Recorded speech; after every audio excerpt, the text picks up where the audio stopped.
I dag der skal vi arbejde med pladsposition. Til den opgave der har vi taget brug af sådan en bælge her. Har man en lille hunderace, så kan man bare bruge en almindelig opvaskebælge. Hvis man har en lidt større race, som en labrador, så kan jeg anbefale at købe sådan en bælge her. Den kan man købe i alle forskellige foderstoffer, som er beregnet til mysli. Vores første opgave, det er at få hunden til at interessere sig for bælgen.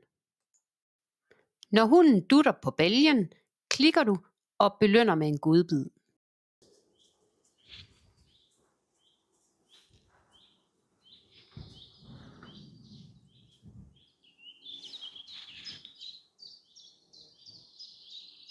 Hvis hunden den undervejs pludselig mister interessen for bælgen, så fjerner du den bare, og så placerer du den igen.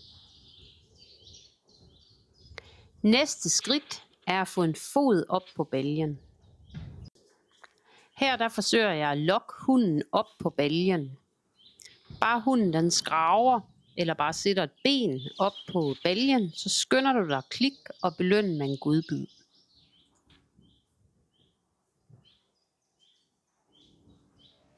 Når så hunden den bare springer op på bælgen og bliver der, så kan vi begynde at arbejde med at flytte bagparten. Dygtig. Dygtig. Yes.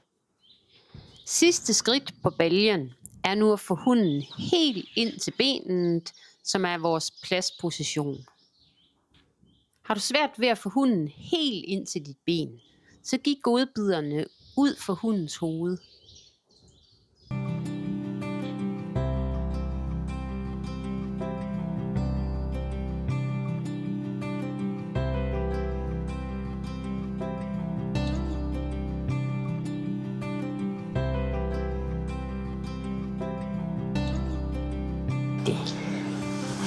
Se. Ja, dygtig. Så går vi et skridt frem. Og ja,